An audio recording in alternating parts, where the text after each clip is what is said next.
It's over, Johnny. Hey! We're recording the podcast! Shut up! Good morning to you, wherever you are, because it is Morning somewhere! for the 14th of November, 2024. Got it in. My name is Bernie Burns. Sitting right over there, she was just appointed the U.S. Secretary of Waking Up Early in the Morning and Not Being Mean to Anybody. It's Ashley Burns. What did I do? Say hi to Ashley. What did I do? I'm just trying to think of something you'd be really bad at. Might not put you in charge of it for the whole fucking nation. How you doing? What secretary would you be? If you were appointed to the cabinet, what secretary of what would you be? Oh, you mean given the current trend of qualifications? No, just you. What would you be qualified to do? It's not get political, Ashley. For God's sake. I'm going to be the secretary. I'm going to be the secretary of brunch. Brunch. Joining the new cabinet is the secretary of brunch, Ashley Burns. I would be secretary of organizing all the shit into little boxes and labeling it. That's what I'm going to call you the secretary of coal. Of what? I'm just going to turn up to the government offices and you'll just like thrown out half the shit overnight because that's what you do. You're just like, I did a coal. But you tell me that when I go, where's the strainer? And you go, Well, that got cold. That's it with a new family now. It went to go live on a farm, the strainer farm. I actually have spent time in the White House. That is correct. And Did you throw out their shit? oh my God, I was just like, I think I've talked about this before, but I was really kind of marveling at how cluttered that place is. I mean, it's like, what, a 200-year-old building? How old is it? It's got to be really difficult to get rid of stuff. Well, there was a copy machine, a Xerox machine in the bathroom because they didn't make room for a copy machine anywhere. Well, what that sounds like to me, Bernie, is they didn't. Insane. That's insane. They if you think didn't. about No. They thought, go ahead and multitask. Do a little pooping, do a little copying. Sure, why not? All right. And it was for some reason it had a bunch of Russian writing on it. I'm not sure why. This is such a strange thing, and it was not like there were parts of it that were absolutely gorgeous. I just saw this picture of the Bidens doing a handoff with Trump, and they were taking a picture in what I assume is the Rose Garden, and they chose like the angle, like the wall behind him and everything. There were parts of the White House when I was there that they were legitimately run down. I was just like, I was so excited. It's the fucking White House, you know what I mean? And I was so excited to be there. There was all this like temporary fencing up around it too, like the entrance that we went in. It's not the entrance you always see, that one view like through the wrought iron fence. It seems like you only see that one view of the White House. I went in the other side. And it was like just a bunch of temporary stuff. That tracks, Bernie. This is a place that people live. And as with any place people live, there are the rooms that you show guests. And then there's the rooms where you put all the shit when the guests are coming over to make it look like you live like a normal person. That's true. Right? You think like when the Russian ambassador is coming over or the Finnish president, like Biden's like sweeping shit into a closet. Yeah, things like copy machines. They get stuck in a bathroom and then they just live there forever. Actually, his wife's doing that. Biden's out in the front yard like cutting a tree branch off because it needs to get done right now for some reason. I really need help getting the White House ready for guests. Can you help? Yeah, I'm going to go do some landscaping. We're making fun of the trope where when there's some party or an event at a house and there's a couple that's throwing it, seems like the woman is getting everything ready and the guy is off like on a corner of the property organizing branches or leaves or something. I don't know why that's true, but it is true. I'm building a stack of sticks for a winter wildlife habitat. I'm the secretary of moving brush piles. That's what I'll be. So I'll be the secretary of culling, and you'll be the secretary of, what was yours? Brunch. Yeah. Or book recommendations. Everyone is telling you made a bad choice and that you should read Stormlight Archive. Okay, So I got two recommendations. One was do whatever you like. Just which one do you want to read more? Read that one. And I got a bunch of people saying, "Oh, definitely finish. Get yourself caught up on Stormlight Archive." But you also really ought to add on the Dawn Shard novella before you start on this other book that's already going to take 60 hours. And then you should really read Sunlit Man. And so there's. Did you get out nerded? Not only did I get out nerded, I got I'm already struggling with how I'm going to get through all this before the next book comes out. And I got extra homework. Yep. It happens. Extra homework. 2 extra books. This Dawn Shard novella. It's only a novella by Brandon Sanderson standards. It's a book for everyone else. What does that mean? It's like 1,000 pages? And it's like an 8-hour read if I listen to it. 8-hour read if you listen to it. There's so many words that conflict in that. It's an 8-hour read if I listen to it. I saw a tweet one time that made me laugh. It's like, I thought the future was going to be awesome, but here I am. I forgot to charge my book and my watch and my pen. I forgot to charge them, so I can't do anything today. I'm useless to the world, and the world is useless to me. I can't help but wonder, in the future, what will we look back on to this point in time and think, how did we do that? Is it going to be filling our cars with explosive fluid? Is it going to be that? And we'd have to explain to people, yeah, there was a special place where you went and they held all the explosive fluid. And you would just go and you would top up your explosive fluid whenever you were running low. And we would just do that. It's like, did you have to go through training? Nah, I just kind of figured it out and, just complained about the price of it. Will it be that, or will it be just electricity being cords that we ran everywhere? Like, it's somehow Wi-Fi became wireless, where data became wireless before electricity did. But I think at some point, either everything will need so little power, like LEDs are coming down, like your incandescent bulbs used to require so much more power, so now LEDs don't. And eventually it'll head that way. Like, power will get more efficient, and then the devices that need them will also get more efficient. So eventually we'll just have a thing where you put something on a surface and you never charge it. Things don't run out of charge. Well, we're just going to end up shunting all that power to our computers to play whatever the newest game is with, like, the graphics card that's the size of a room itself. Bro, I got to mine this new altcoin I've been saying. I don't know if you've heard about it. You got to get in on the squirrel coin. It's called Give Me Money Coin. Or people just be using it to mine, like, Bitcoin. I recently read too. I'm in my I recently read part of the podcast. I recently read that it's a huge problem now for Airbnbs, where crypto miners, will rent an Airbnb for a weekend and then just load up on the electricity, and then the Airbnb owner gets like a $1,400 bill for the electricity for that weekend. Wow! Like, what are you gonna do? There was another guy. I recently read there was another guy who showed up at Hertz, I believe it was Hertz, and he was returning his car, and he had it for like a week, and he had put 25,000 miles on the car. How was that even possible? Like, doing the math on how many hours it was out and how many miles per hour that vehicle can go, how is that possible? And he was doing that thing where he's recording and the other person doesn't know they're being recorded.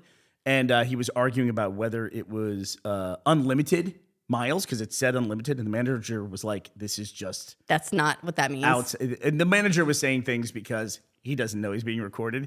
It's one of those situations, whenever you see someone who's recording someone else, there's actually laws in a lot of states about it has to be a 2-party agreement to be recorded before it's admissible anywhere.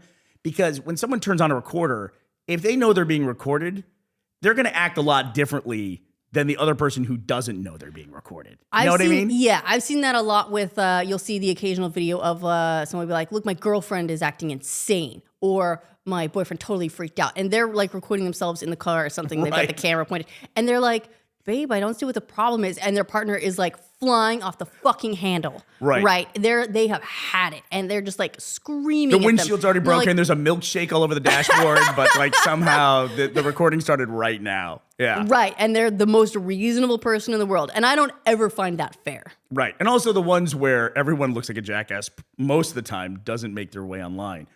Although it is always interesting when people will post shit about themselves. It's like, why did you post this? Right. Did you think this made you look good? Right. Did you think this would keep you out of jail? Because it's not going to. Anyway, we're off on terrible tangents today. Speaking of keeping people in jail or out of jail, this is just a really quick thing. We talked about this several months ago. I think the Pentagon leaker, Jack Teixeira, he shared a bunch of classified information on Discord to impress his friends. Or as it's pronounced on the popular morning podcast, Morning Somewhere, Texerteria. Whatever the hell I said when we first talked about this. I don't need no Texeria. His name is spelled Teixeira. I read it Texeria. We've since learned it's Teixeira, but he's been sentenced to 15 years in prison now. So 15 years in prison. A steep price for leaking classified documents. But here's the thing that gets me, Bernie, is I imagine they're trying to send a message like, hey, dumbasses, don't do this.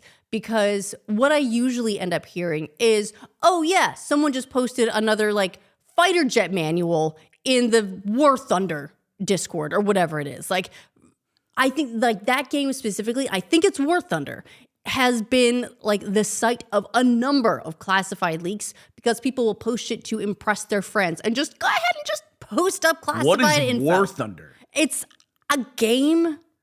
By the way, there are crazy like military sims that are out there. If you're not a video game person, there's insane ones. Like World of Tanks. You may have heard like about some of these battle royale games, but like that all comes from a game called ARMA, which is a huge simulation. There's another game which is not like a visually high fidelity simulation. It's a game called Foxhole. It's all just basically like a supply lines game. Like there's people who just sit in there and like process metal so that the front lines can have their metal or their clips or their ammo or their canvas or whatever. You just take a roll? I've only looked at this like very briefly. I tried to get Gus, my buddy Gus, into playing it. And even he was like, this is too much. I'm not doing it. That's saying something then. But if you don't want to actually play the games, Bernie, you can perhaps instead watch the games. Can I just say really quickly that the U.S. Attorney's Office did argue for a 17-year sentence, and he was issued a 15-year sentence. And they specifically made a comment saying, we're fine with that. We think that'll be enough of a deterrent from keeping this from happening in the future. So you're exactly right. They're just trying to like kind of give a wake-up call to people through this guy's next 15 years of his life. That this has consequences. Cut this shit out, you know? You can put shit in a chat room and it does matter. Yeah, knock it off. But if you'd rather watch games than play games, great news. The teaser trailer for Secret Level, it's from the Love, Death, and Robots team, the Netflix series. And it's a very similar sort of anthology series where it's a number of sort of like short episodes, but it's about video games. And so they've released a teaser for it, and we also have the list of the 15 games that they're going to be featuring in season 1. Are you ready for the list, Bernie? I saw the trailer, and it was funny because I had no idea what this was. I loved their previous animated anthology that was on Netflix, Love, Death, and Robots. Yeah, I loved all that stuff. I love short animation, but the whole time I was watching this, I go, wow, that seems like it's really based on this or really based on that. And then they showed the list of games, which Ashley's about to read, and it was based on that. All right, so here we go. In no particular order. Armored Core, Crossfire, Dungeons & Dragons, Exodus, Honor of Kings, Mega Man, New World Eternum, Pacman, and then PlayStation, which is apparently it's going to be a bunch of different entities all pulled together. Best game ever, PlayStation. Sifu, Spelunky, Outer Worlds, Unreal Tournament, Warhammer 40,000, and Bernie, the coup de grace, Concord. No shit, Concord's in there. Yeah, there's going to be a Concord episode. What if there's a huge Concord revival? What if that's the best animated short in the whole thing? That's crazy. They're just going to zombie the whole studio, the whole game, bring it back. It's going to be a big hit this time.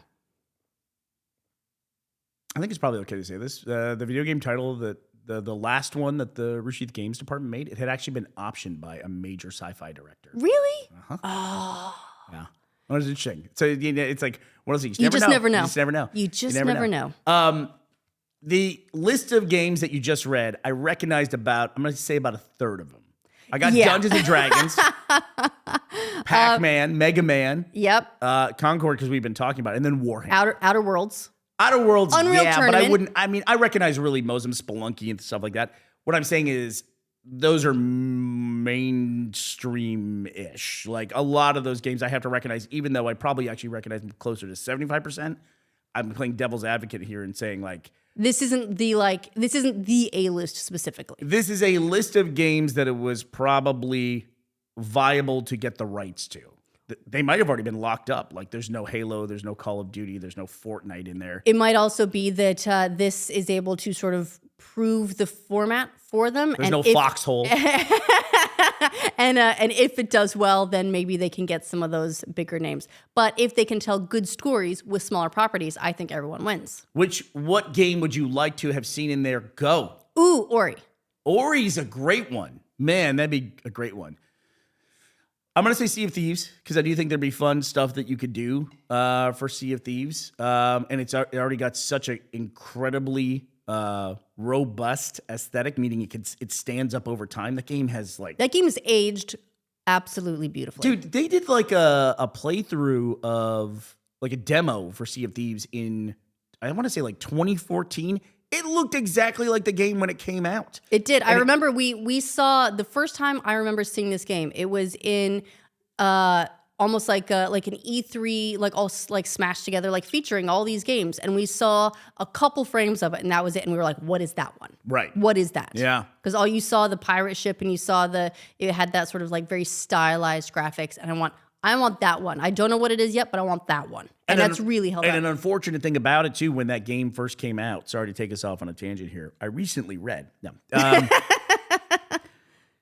when the game came out, one of the criticisms that got a lot of traction, if I'm saying that nicely, is that the game was very empty and there wasn't much to do in it, which makes me wonder what happened in the 4 or 5 years of development between when they did that showcase demo and the game came out, because it looked like the same game. And then 4 years passed, and the game felt empty when it came out. That's honestly, that's my criticism. Is it felt like the gameplay loop got pretty stale to me pretty quick. I will say that they have spent more time now since the game has come out than it seemed like they had before the game came out, and they've added so much to it that it does make you go, where was this momentum before? Right. But going back to Secret Level, that's on Netflix. Is that where it's going to be? That's going to be on Amazon Prime. Amazon Prime. And the Mega Man one is kind of interesting to me. That's probably the biggest one in the whole thing, unless you consider Pac-Man. Or maybe Dungeons and Dragons. I didn't see Pac-Man in there. Well, maybe they're keeping that one in the back pocket because it would be weird to show. Like there's all the teaser is really beautiful, and it's people in armor, and it's very dramatic, like conversations, and then you like have Pac-Man in there. I must have missed the Pac-Man one. I must have missed that entirely. It was all going by so fast. It's got a great song. It was really just a bowl of fruit. Yeah. That's all you got to see. That was their teaser for Pac-Man. I got to say, though, too, you just called out Dungeons & Dragons as being bigger than Pac-Man. If I may, or Mega Man. If I may, Dungeons & Dragons, not a video game.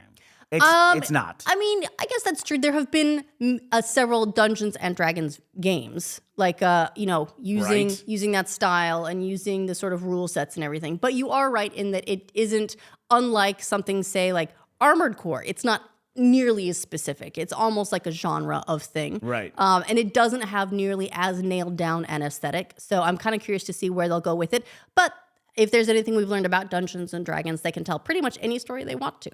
It's an amazing. I don't think anyone realized, because in the 80s when there was all that satanic panic about Dungeons and Dragons, I don't think they realized even at the time what they were building. It's like this incredible engine that has crossed over into every form of media. Even now today, Dungeons and Dragons is essentially an engine that drives improv comedy. That's a whole industry. Yeah, and it's huge. And I wonder, like, if they had any idea what they were getting themselves into. No, it's crazy. But it's awesome. I love that it exists, and I love that medium is there for people to tell stories through. Pac-Man was basically from the same era, and didn't do all those things that Dungeons and Dragons did, you know? That's true. Although did that feature in Wreck-It Ralph? Did they have a Pac-Man in there? They had some ghosts, I think. I want to say there were ghosts in there, but not Pac-Man. Right. Okay. Yeah. Well, speaking of video games and storytelling, best Pac-Man game is Pac-Land, by the way. Pac-Land. Is that your definitive answer? There was also a Super Pac-Man that came out on, I think it was called Super Pac-Man or something, or Pac-Man 2000 or something on Xbox Live Arcade. That was pretty fucking dope. Yeah, but Pac-Land was great. Pac-Land was great. Well, Xbox boss Phil Spencer has noted that the season 2 of the Fallout show is filming, which is pretty exciting. I remember that's burying the lead, but okay, go ahead. Well, look, this is going to be a progression of topics. Yes, but he noted that the season 2 of Fallout is filming, and I think that's really exciting. I'm excited for season 2. You're right. I remember after the Fallout show got announced, how long it took until we saw sort of like stills of sets, and they were still in very early pre-production. And I was worried that we were going to have a similar like 3-year wait between seasons, because that seems like where we're at now with a lot of shows. And so knowing that it's filming at least makes me optimistic that we will get it, probably not soon, but hopefully not later. Man, they got to have a plan for some of these digital series. I think there's just, maybe there's less of them on the market. Oh, there's more of a plan to have them come out on a regular basis. These long gaps are wearing for sure. I mean, it's crazy. Even if you look at a small production company like Rooster Teeth, Red vs. Blue was 20 seasons in 21 years. That's a pretty good run. You know what I mean? Now it's you get a season of a show, and then 4 years later, I'm still waiting on Severance season 2. I don't even know when Severance season 1 came out. Was it 3 years ago at this point? Yeah, I want to say 2021. Yeah. But that's the good news for Xbox. The bad news for Xbox is the strike. So it's not bad news. It's good news. It's just temporary. It is. No, it's bad news for Xbox, but it's good news for potentially the future of the industry. And that is that hundreds of Bethesda video game workers did a strike in the U.S. They did a 1-day strike. To me, this is a shot across the bow of look, this is a collective bargaining agreement. We are collectively bargaining. This is the warning shot. It could have been a lot worse. I think it's good for Xbox. I think it's great for the workers that they're doing this. Congratulations. Kudos. I support you completely. And it's good for Xbox because they get this little venting of this, right?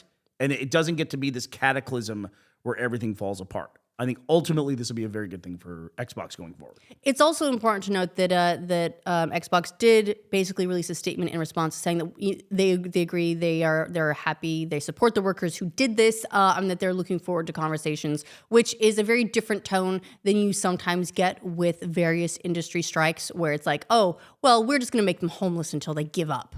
Right. That was very much the tone. Get back in the office, everybody. Yeah, that was the tone of some of the Hollywood strikes. The I want to say the writers' strikes was kind of the studio this execs, very contentious tone where they were well, we'll just starve them, and didn't approach the whole thing with any spirit of collaboration. So at least the statements from Xbox make me more optimistic about how this can be resolved. Yeah. But to be fair, the guy who said that is now Secretary of Labor.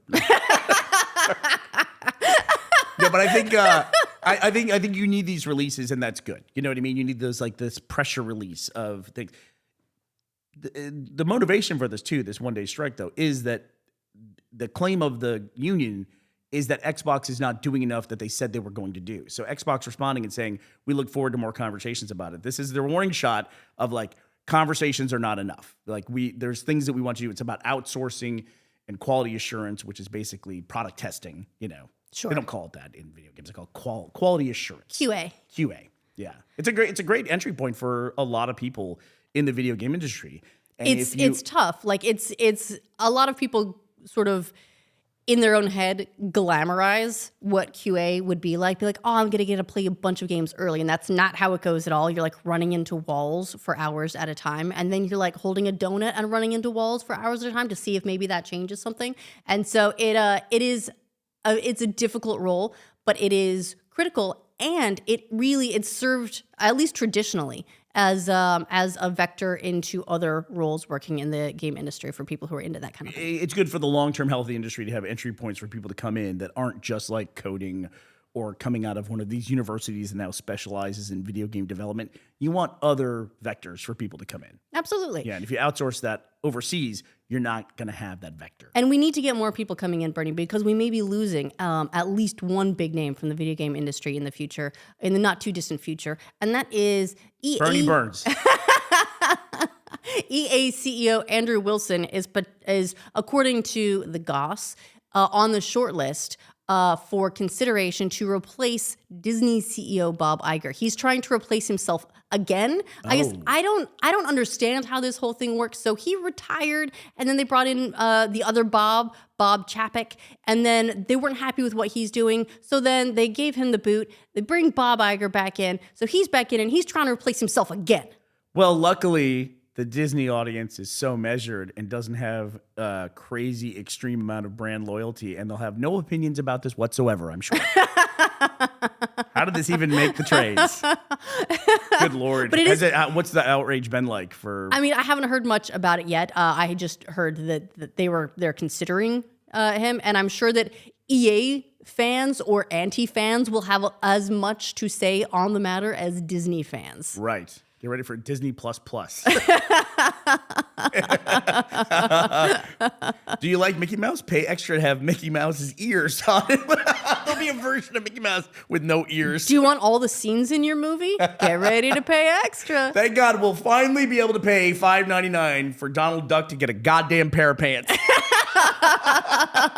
It's been too long. It's been too long. Maybe if we pay extra, we can get an explanation for why Goofy and Pluto are different things, but they're both dogs. But one of them is a people dog and one of them's not. That's all DLC now. You'll be able to get that. I don't know how to segue from this conversation to talking about our Patreon, so we'll just do it. Actually, so on note of our Patreon, really quickly, this weekend we are doing a Q&A. So I'm going to have a thread up today on the Patreon taking your questions. So if you have something to ask us, please do it there. We will be recording probably late tomorrow afternoon. We're trying to get ahead of the winter storm. So we're going to record that and then maybe pre-record a couple of episodes for next week. Just in case we don't have things like power and internet. Right. So if you get an episode next week, and there was like some volcano that erupted and we're somehow not talking about it, that's because we pre-recorded an episode and we have no power. So just in case. Let's see. It's a service we're providing for you. I would also like to thank today's sponsors, Mason Bodner and Matthew Livingston. Thank you both for sponsoring this episode of our show at patreon.com/morningsummer. And I would like to thank Brandon Tell for today's Morning Summer Shout. His name is spelled Telle, and I was trying to figure out how to pronounce his last name. It's pronounced Tashera. His email signature is, I hope you're well, Brandon Tell. So I was like, oh, that's perfect. Thank you, dude. Thank you. That communicates everything I need to know so well. So that's the perfect level of subtlety for that hint. It is. He's probably tired of people mispronouncing his name or like Tele or something like that. All right. Well, that does it for us today. November 14th, 2024. We will be back to talk to you tomorrow. We hope you'll be here as well. Bye, everybody.